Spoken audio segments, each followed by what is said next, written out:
Welcome to Moms of the Lou, hosted by two fellow St. Louis moms, Rebecca and Lauren, and recorded for St. Louis moms. Grab your laundry basket, kick your feet up for nap time, or head out the door for pickup, and spend a little time catching up with local moms who are making a big impact in St. Louis. Let's dive into our discussion today.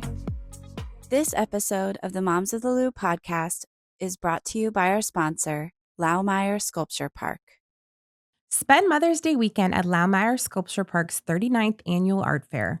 Shop handmade artwork from more than 160 artists, experience interactive, hands-on activities for the whole family, and enjoy local eats and live music amongst the backdrop of the park's iconic sculptures. Celebrate 50 years of creativity and community May 8th through 10th. Get tickets at laumeyer.org/artfair. All right, St. Louis moms, we are back for another episode of Moms of the Lou. So excited today to be joined by a longtime friend and supporter of St. Louis mom, Dr. Brooke Kalisiak of Legacy Physical Therapy. Welcome. Thanks for having me. I'm happy to be here. Yes. Okay. This is like one of my favorite topics to talk about. So excited for this particular episode. But before we get into pelvic floor health and all of that, tell us a little bit about yourself, your family. Yeah. Where do you hail from? So originally from Chicago, Illinois, although I've been living in St. Louis for a quarter of a century now. So Wow. I guess I'm a St. Louisan. So You yeah, are. since 2000. Moved here to go to physical therapy school in 2000 and just never left because I loved just St. Louis so much. And so I've raised my family here. It's my husband and my son and I. I am a mom on the other side. My son is 20. He's in college right now. Just so crazy. So it is crazy to think because I still picture him as this little guy. And I know. Even though he's 6'4". Yeah. And taller than I am. Of And course. I was like, but no, it's a fun new stage of being a mom with someone in college and that. Yeah. So, and like getting to see him turn into that young adult is really cool. So, but yeah, I opened up my pelvic physical therapy practice, Legacy Physical Therapy. We are in year 17 in business. Because when I opened it, there was no one in the St. Louis area that was putting pelvic physical therapy and pelvic health issues at the forefront. Yeah. And I wanted to shout from the rooftops that there are these issues and that we can do something about them. So that's why I created my practice, and we've grown over the years. It's myself and 4 other pelvic physical therapists there, 2 locations, soon to be changing to a new location later this summer. Cool. So you guys might be the first to Hot know off on the the podcast now. So it's been great. You're an OG in this space. So you studied physical therapy. So what made you take a deep dive into pelvic floor? Why pelvic floor?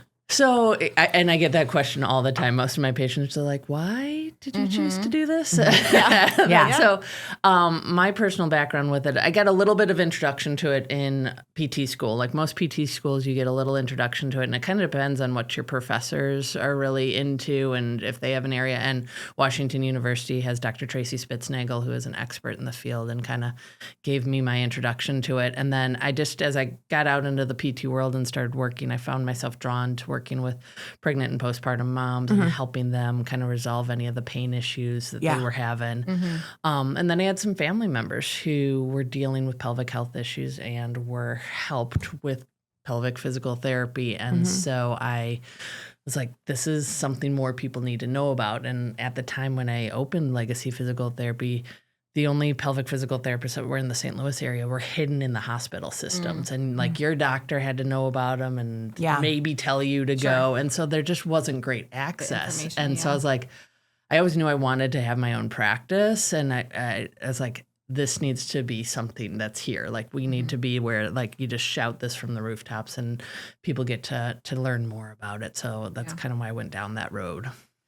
So can you explain exactly to somebody that doesn't have that information, what is a pelvic floor? Can you explain that just in general terms? Yeah. High level. High level. So the pelvic floor is a bowl of muscles on the bottom of our pelvis. So we're all sitting right now. So we're sitting on our pelvic floor. So it goes from our pubic bone in the front to the tailbone in the back and spans across our 2 sit bones. And depending on if you're male or female, you either have 3 holes or two holes that come out through there. And so, but it is involved in many different functions. The most common function that people are aware of for it is that it helps us keep the pee and the poop up off the floor. Yep. And that's so when we're 3 and learning to potty train, we're actually learning to use and control those muscles voluntarily. We don't realize that that's what we're doing, but that's what we're doing.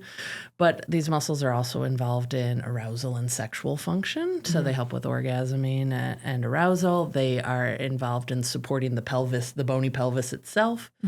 They work together with our other core muscles. So I always describe our trunk as like a canister. So the top is the diaphragm, the front side's the abdominal wall, the back side's the back muscles, and the bottom is the pelvic floor. And so you need all parts of the can kind of working well together. And it just, the pelvic floor just happens to be the bottom of the can. Yeah. Well, you know my story, but I had my first baby overseas, in France. I did not know what a pelvic floor was until I was in my first childbirth class. I had no clue. And I don't know if that's a result of like the health class in school or if that's like the discussions that we're having at home, but I had no clue. I was just absolutely clueless. And in France, it's government, I don't want to say mandated, but government covered coverage for pelvic floor physical therapy after you deliver a baby. Okay. Correct. And so they gave me that prescription when I checked out of the hospital with my baby. And I was like, what is this? Yeah, like, what? And they were like, you're going to want to do this. Talk to your doctor. Okay. So I went to my 6-week appointment, which they have there, like we have here. And he asked me, he's like, okay, so have you made your first appointment, for the PT? And I was like, oh yeah, that paper. I was like, no, I'm feeling really good. Not having any issues. He's like, oh, no. Like, you need to do this. And and that was my doctor, right? That was my male doctor. That wasn't a midwife. That was my male doctor. And so it was that top down, like, expertise, encouragement, right?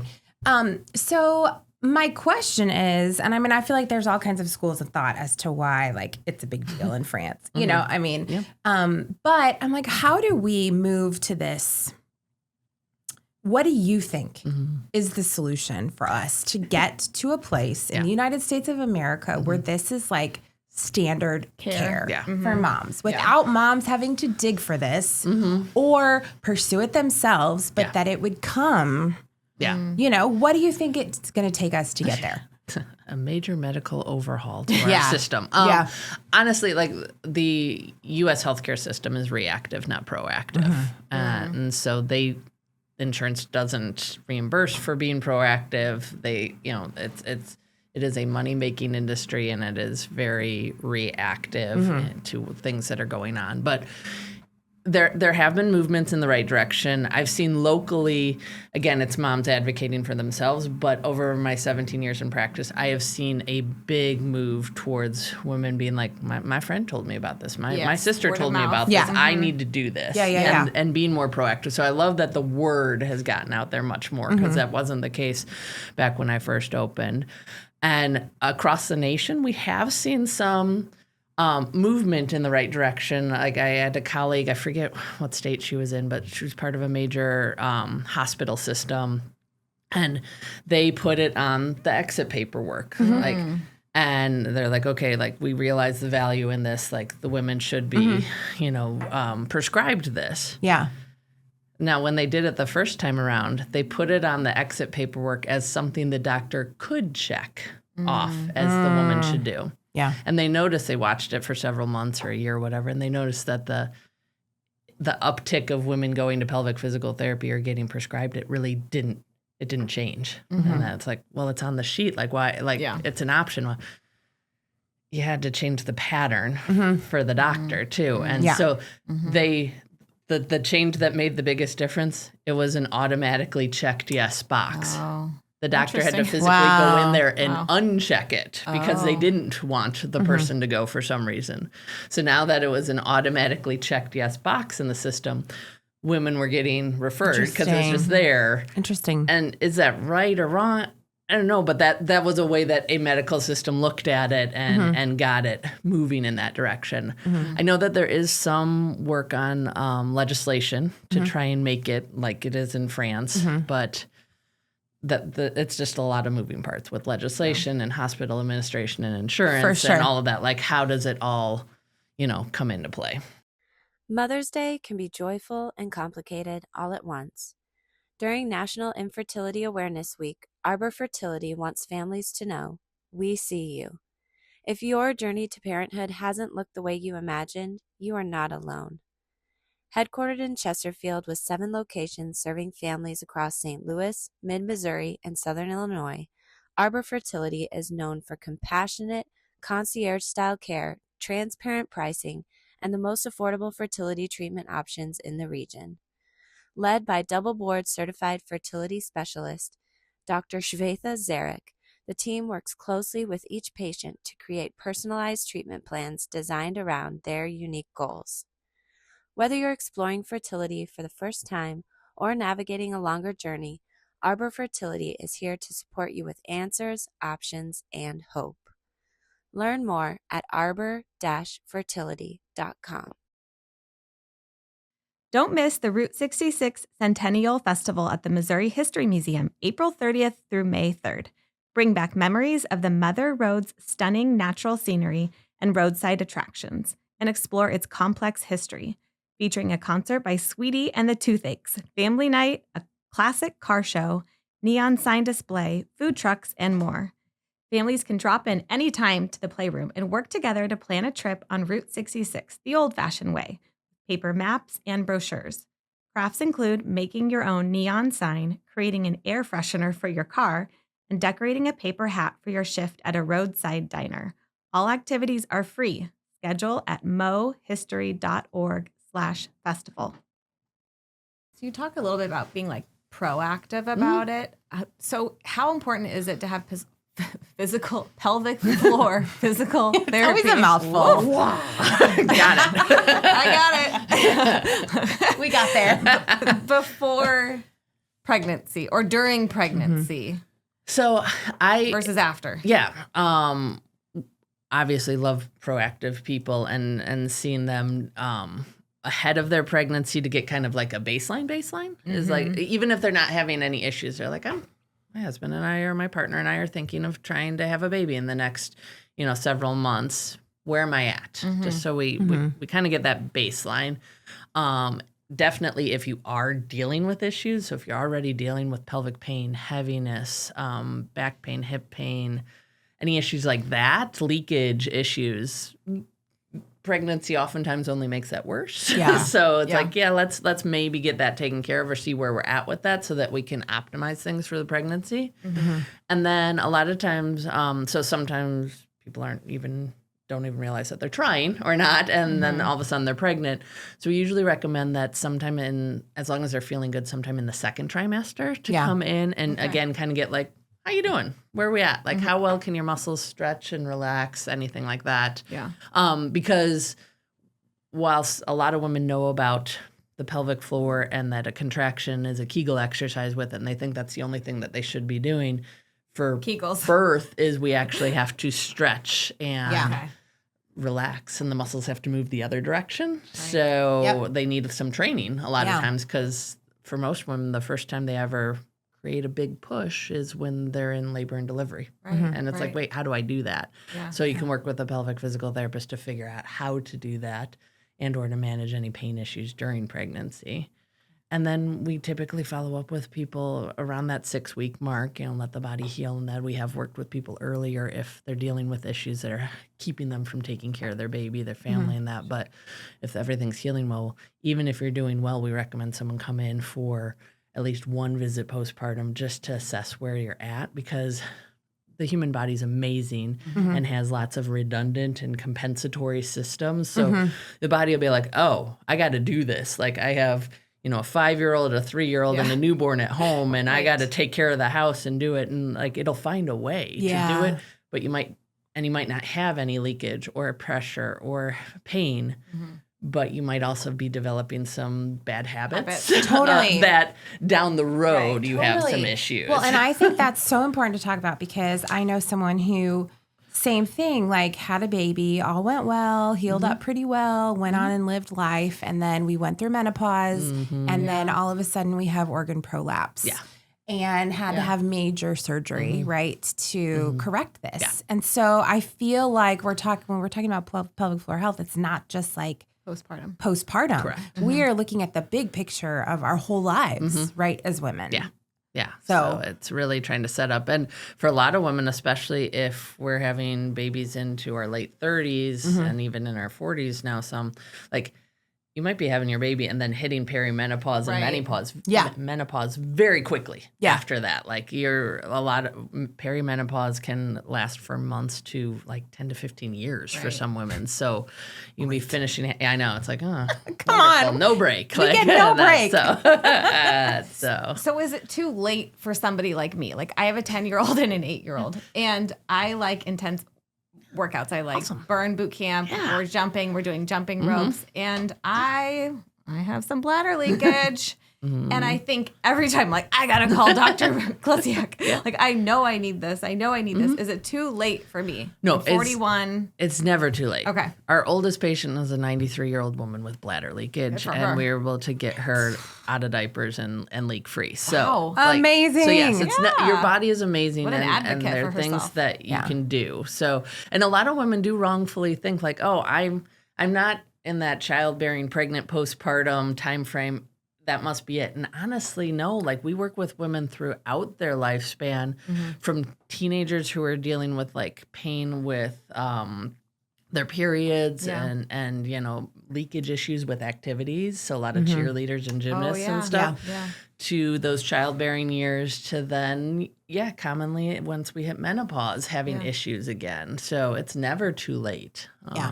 Never too late to advocate for yourself or the life that you want and the physical health that you deserve, right? Yeah. Very much so. Okay, girl, let's do these rapid fires. I'm just going to do a couple. Okay. Kegels. We're going to talk about it. Okay. Quick. Kegels, overrated or underrated? Overrated. And that's Kegels just a contraction of the pelvic floor muscles. It's using the muscle in isolation. Usually you're sitting still or laying down when you're doing them, and it's not functional. Yeah. So we want to see how it works with that whole canister. So our breathing, our abdominals, our pelvic floor, and how we're moving. So most people don't leak or have issues when they're just sitting still in a chair. Right. Yeah. It's like, what activity are we having issues? What's problematic, and integrating stuff into that. Okay, that's helpful. Okay. Is there something like a go-to mom moment or something that we do that strains the pelvic floor that we could stop doing? Holding our breath with activity or movement. Oh. Okay, so this is one that a lot of people don't realize they're doing it, but like a common example is when people get up and down from the chair. So I'm lifting my entire body weight out of the chair. Yeah. And a lot of women don't even realize that they kind of hold their breath when they do that or strain down with it. And so a common cue that we give to our patients is to exhale with exertion. So whether it's lifting my own body, it's lifting weights at the gym. It's why, your trainers tell you to breathe when you're working out. And you're like, I can't do it without holding my breath.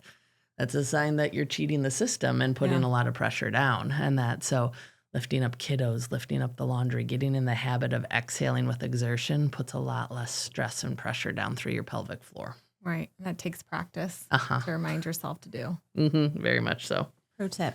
Yeah. Well, you are amazing. We're so thankful for you and the work that you do for moms. And you really have made a huge difference for so many.